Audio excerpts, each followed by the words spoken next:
안녕하세요. 저는 평범한 가정에서 부모님 사랑 듬뿍 받으며 그저 평범하게 사람들이 생각하고 사는 것처럼 사는 보통의 여자라 자부하는 사람입니다. 하지만 올해 혼자서 무슨 변이 바이러스에라도 걸린 것처럼 독특하고 세상 본 적 없던 행동들만 하는 사람을 하나 만난 뒤로 쭉 심란함과 괴로움의 연속이었네요. 남들은 다 코로나로 힘들어하는 와중에 전 차라리 코로나는 바이러스면 바이러스라고 변종이면 변종이라고 알려주지 않냐고. 그런데 이 사람은 그마저도 없이 사람 피를 말리며 괴롭힌다고.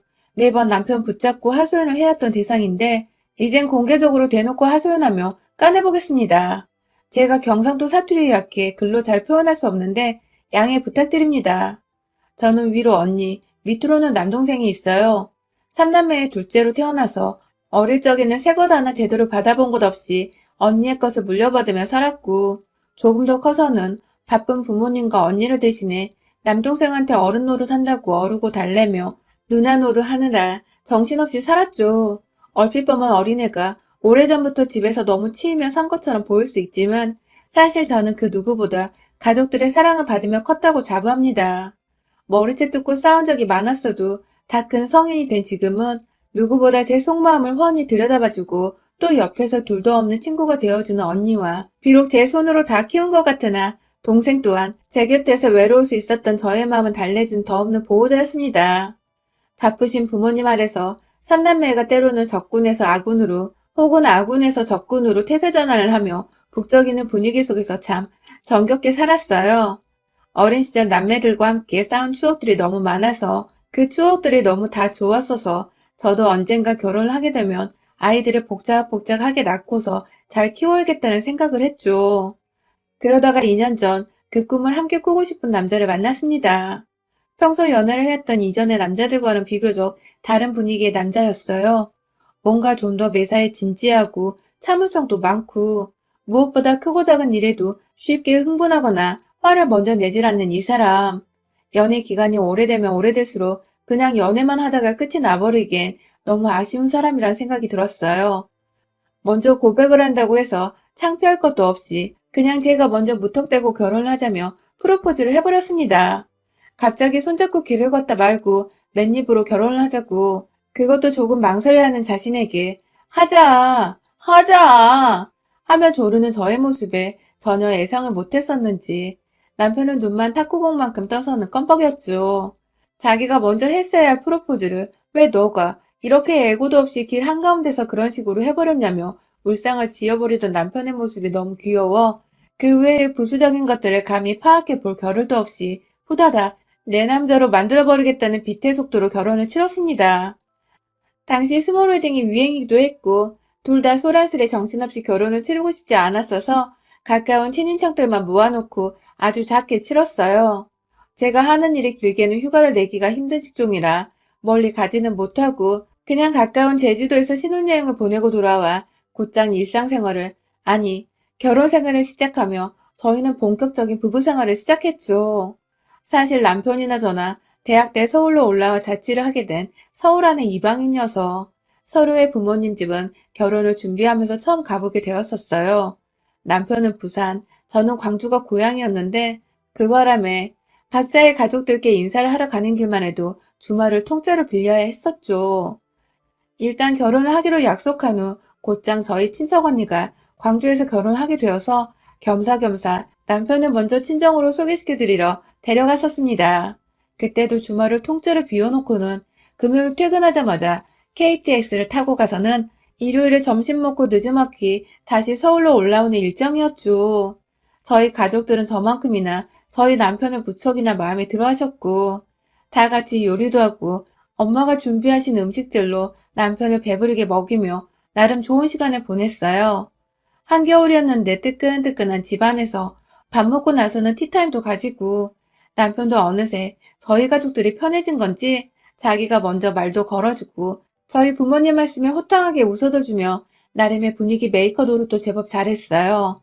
그 모습을 보면서 저도 남편의 집에 가게 되면 시부모님 앞에서 애교도 많이 떨고 잘 보이려고 많이 노력을 해야겠다며 속으로 단단히 다짐을 했죠.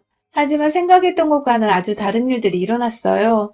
그리고 나서 몇 주 있다가 바로 본전을 뽑자며 남편과 또 주말을 통째로 비워 이번에 남편의 집으로 갔는데요.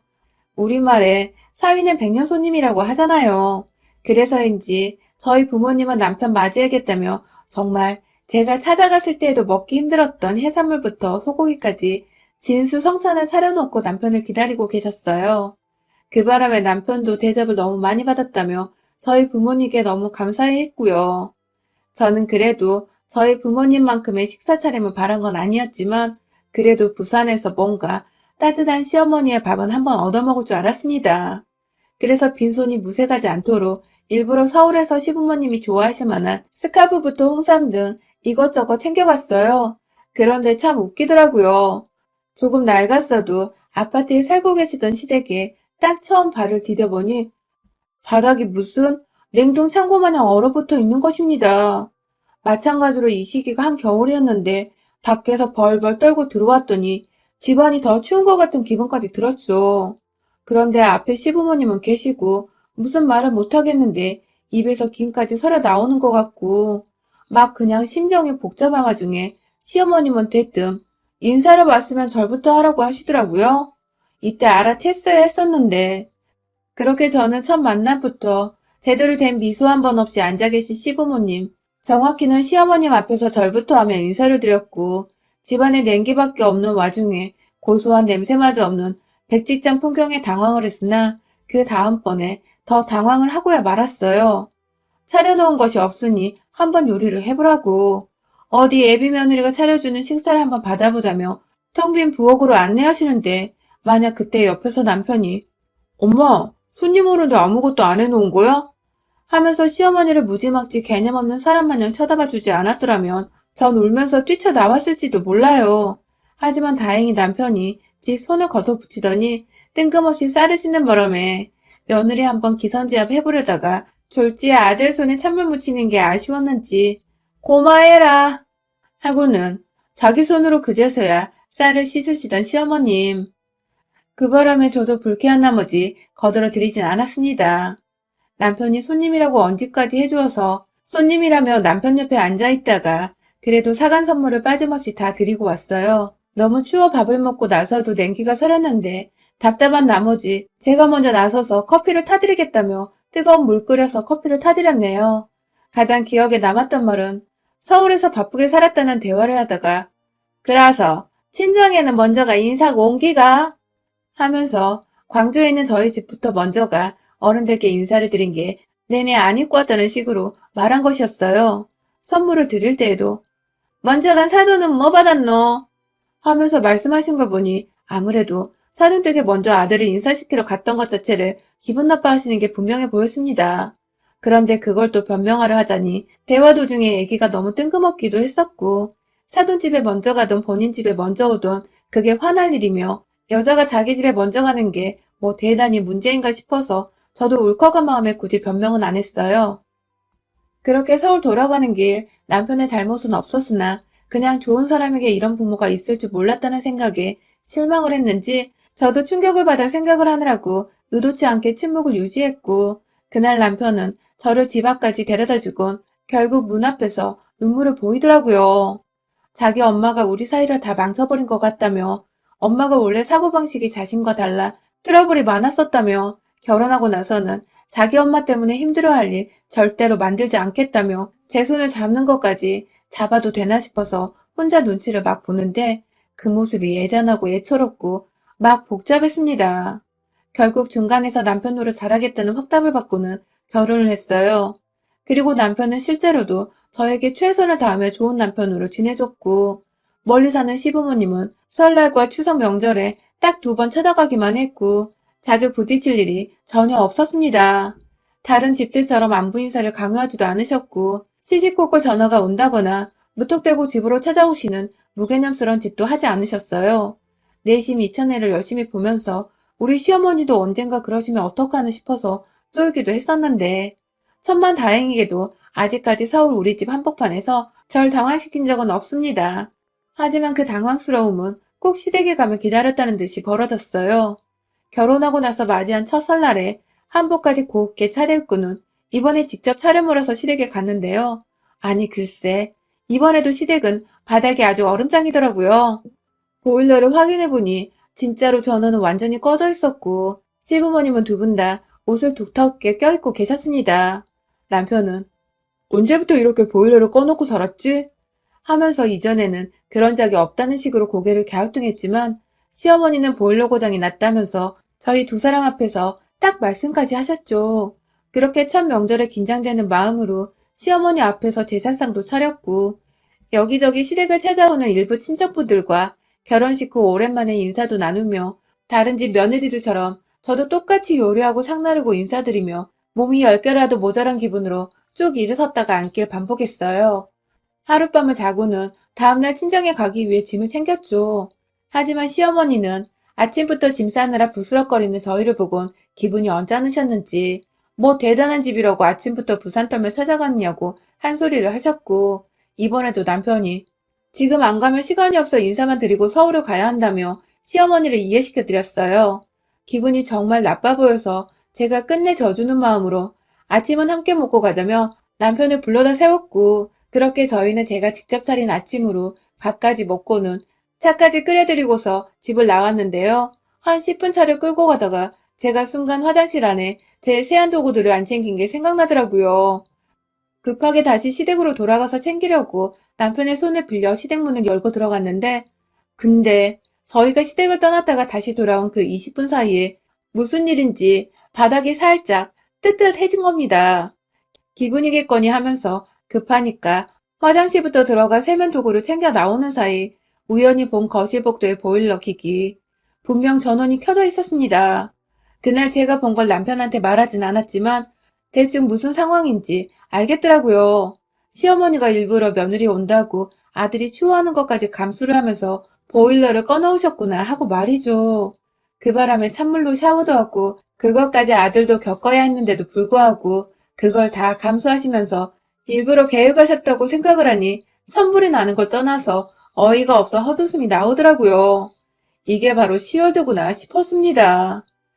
그 후로도 저희 어머님은 한결같이 그해 추석과 다음해 설날 그리고 올해 추석까지도 보일러를 일체 꺼놓은 채 차가운 냉방 상태의 집에서 저희 부부를 맞이하셨고 저와 남편은 내내 추위 속에서 찬물 샤워를 하고 찬바람 쌩 부는 겨울을 집안에서 내내 맞이했어요. 시어머니는 보일러를 당장 고쳐주겠다며 수리공까지 부르려는 남편을 극구 막아서며 곧 이사 갈 거라 안 고쳐도 된다고 아는 사람이 연휴 끝나고 싸게 고쳐줄 거라고 말씀을 하셨고 옆에서 저는 보일러 기기가 제대로 작동하는 걸 눈치채고 있었지만 끝까지 모른 척을 했어요. 더 솔직히 말하면 보일러가 작동되는 걸 눈치챈 남편이 시어머니께 얼마나 불같이 화를 내며 제 편을 들어줄지 예상이 되었기에 일단 신혼 초만큼은 제가 난처해질 싸움을 유도하지 말자는 마음이었습니다. 그냥 시어머니가 어떤 사람인지부터 파악을 하고 싶었어요. 왜 이렇게까지 며느리를 찬밥처럼 대하시는지 알고 싶었고 내 능력으로 시어머니의 마음을 돌릴 수 있을지도 궁금했어요. 조금 더 시간이 지나면 나를 가깝게 생각해 주시진 않을까. 그러면 보일러도 언젠가 작동시켜 주시지 않을까 싶었던 것이죠. 그냥 늘 언니나 남동생하고 서로 마음을 공유하며 이해하고 화해를 했던 것처럼 자연스레 시어머니와도 진심으로 통하는 화해를 하고 싶었던 것 같아요. 만약 시어머니가 그래도 상식적인 사람이라면 이 방법은 통할 것이라고 저 스스로도 믿음을 가지고 있었고요. 그런데 그랬던 저에게 상등신이었다고 인정이라도 해주듯 시어머니는 끝까지 저를 찬밥 타령했습니다. 저희가 코로나로 어른들 걱정 염려해서 이번 추석엔 시댁 있는 친정 어느 곳도 가지 않았어요. 그런데 정말 거짓말 않고 지난 추석 연휴부터 최근까지 꾸준히 시어머니는 평소 안 하시던 연락을 남편에게 하면서 며느리가 시켰냐? 혹은 며느리랑 사돈 때만 갔다 온 건 아니냐? 라며 왜 추석에 집에 들리지 않냐고 계속해서 따져 물어오신 겁니다. 그간 남편은 제가 스트레스 받아 할까봐 저한테 말을 전하지 않고 있었는데 본인도 본인 엄마의 정도가 점점 심해지자 결국 명절까지 안 가면 더 큰일이 날 것 같아서 안전하게 미리 연말에 갔다 오는 게 좋겠다며 말을 조심스레 꺼내더라고요. 그냥 인사드리고 하룻밤 자고서 후딱 다시 돌아오자고 말이죠. 이 시국에 시부모님 때 그것도 남들이 시부모가 먼저 오지 말라고 극구 난리 나던데 우리는 시부모가 제발 오라고 적극 권유를 해서 가야 하는 꼴이라니. 진짜 별나긴 별난 시어머니구나 싶었습니다. 그렇게 안전하게 남편 차를 타고 연말 남편이 연차까지 쓰고 저는 저대로 휴가를 써서 먼 시댁에 갔습니다. 혹여나 싶어 출발하기 일주일 전부터 거의 자가격리를 하다시피 출퇴근 말고는 집에 콕 박혀 있었고 부산 가는 길에도 휴게소 한번 들리지 않고 도로가에 있는 졸음쉼터에서 급하게 자리를 바꿔서 번갈아 운전을 하며 쭉 달려왔네요. 그렇게 부산집에 도착을 했는데 그 개고생하고 이 시국에 달려왔는데도 시댁은 역시나 언제나처럼 보일러 꺼진 춥디 추운 얼음판이더군요. 들어가자마자 솔직히 욕이 튀어나올 뻔하는 걸 겨우 참아가며 이번에는 시어머니 하시는 걸 봐서 남편한테 사실대로 말을 해야겠다는 마음을 먹으며 인사부터 드렸어요. 역시나 자식 부부 오는 거 알고 계셨음에도 불구하고 보란듯이 아무것도 준비를 해놓지 않으신 어머님은 웃기게도 남편이 좋아한다는 부산 국밥집에 가셔서 1인분 포장을 해오셔서는 남편한테 너 좋아하는 거 하며 건네더라고요. 그 옆에는 이미 시부모님도 드셨는지 나머지 2인분의 빈 용기들이 부엌 베란다의 분리수거통에 들어가 있었어요. 순간 표정이 일그러진 저와 졸지에 오랜만에 보자마자 엄마한테 화를 내게 생긴 남편은 이 고비를 어찌 넘겨야 하나 싶어 눈이 딱 마주쳤고 원래부터 제게는 인정이 하나도 없으셨던 그 모양의 시어머니셨기에 아무렴 괜찮다고 생각을 하면서 저는 남편의 어깨를 살며시 토닥여줬어요. 제 딴에는 나 대신 화 안 내줘도 괜찮아 하는 뜻이었습니다. 그렇게 처음부터 기분은 나빴으나 최대한 마인드 컨트롤하면서 오랜만에 배웠으니 그래도 며느리가 밥을 차려드려야 하지 않을까 싶어 물어보니 시아버지는 고맙다며 네 시엄마가 사놓은 게 없어 텅 비었을 거라며 필요한 건 나가서 직접 사오겠다고 냉장고를 저 대신 열어봐 주시더라고요. 그때 시어머니가 그 말이 기분 나빴는지 집에 속에 들어갈 거면 직접 사와야지 뭐 사준대? 라는 식으로 시아버지께 틱틱대시더니 급기야 너나 먹어라 라고 하시고 국밥을 직접 그릇에 데우다가 남편 주려고 세팅을 하시더라고요.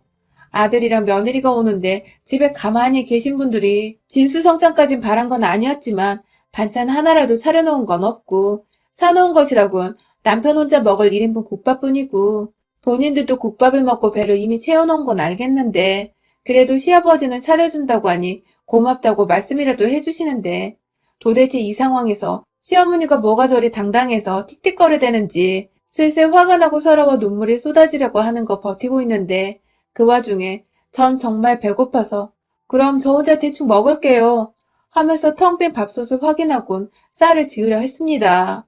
그런데 수돗물이 찬물밖에 나오질 않는 겁니다. 처음엔 묵묵히 씻어보려 했는데 손을 조금만 담궈도 시뻘개지며 얼려는 게 진짜 눈물나게 차갑더라고요. 저도 모르게 어머님께 어머님 보일러 좀 틀어주세요 라고 말을 했어요.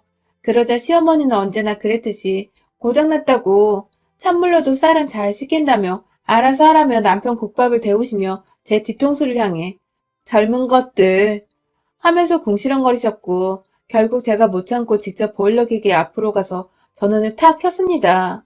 놀랍도록 아름다운 전원 불빛이 기기에서 흘러나왔고 어디선가 보일러 작동하는 소리가 들리는 것 같았어요.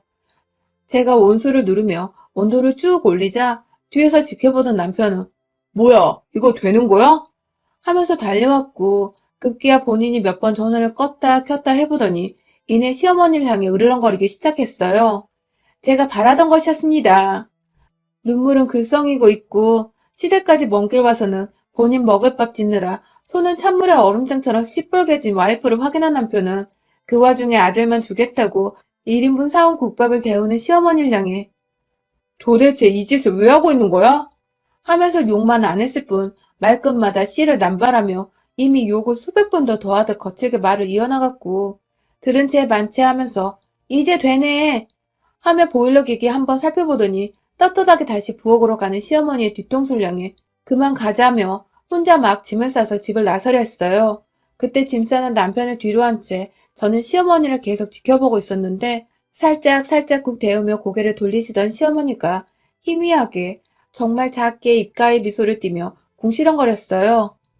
확 동상이나 걸리게 해부려야 하는 건데 재수없게 걸려버렸네. 하고 말입니다. 하, 진짜 할망구가 반성이란 거 할 줄도 모른 채 끝까지 지랄이더라고요. 그 바람에 제가 그만 가뜩이나 배가 고파 예민해 죽겠는 와중에 할망구가 저 보란 듯 괴롭히더니 순간 싱크대에 씻고 있던 밥솥 그릇 안에 쌀이 생각났어요. 손이 죽을 듯 시리니까 보일러 켜라고 마지막 발악을 하느라 싱크대 위에 찬물 받아놓은 채 그걸 그대로 내버려뒀는데 저도 모르게 바로 그 옆에서 궁시렁거리며 국 끓이는 시어머니를 혼쭐내고자 싱크대로 달려가 그 밥솥을 얼음만 둥둥 안 떠있을 뿐이지 실상 얼음물과 다름이 없는 그 찬물과 물속에 탱탱하게 굳어져 있을 생쌀들 정말 한치의 망설임도 없이 시어머니를 향해 부어버렸습니다. 항문턱이로 찬물과 함께 시어머니의 면상에 차르르 떨어진 쌀톨들은 이내 순식간에 유리조가 파편 생기듯 사방으로 퍼져 튕겨나갔고 시어머니는 국 끓이다 말고 며느리한테 물세례 쌀세례까지 당하고는 어버벙거리며 손을 허공에 휘저으시더라고요. 그 와중에 남편은 제 낌새가 이상했는지 시어머니께 다가가는 순간부터 절 지켜봤는지 어느새 제 옆에 와서는 자기 딴에는 정리를 하겠다며 시어머니가 끓이고 있던 그 국을 싱크대로 버려버리고 가스불은 또 친절하게 꺼주더라고요. 그리고는 나지막히 시어머니 앞에 대고서 아, 엄마가 잘못했어요. 이건 정말 잘못했어요. 하는 말을 남기곤 저를 데려 그 집을 빠져나왔습니다. 계획대로라면 하루 자고서 저희 친정에 가지 않고 곧장 서울에 돌아와 안전하게 지내려고 했는데 엄마가 너무 보고 싶어 울음이 막 터져나왔어요. 그 바람에 남편은 불이 나게 절 데리고 광주에 있는 저희 친정으로 갔고 그날 전 엄마 앞에서 티는 안 냈지만 그래도 시댁에 있을 때와는 말도 안 되게 따뜻한 집안에서 엄마가 차려주신 진수성찬 반찬을 다 먹어치우며 남편과 나름 든든히 식사를 했습니다.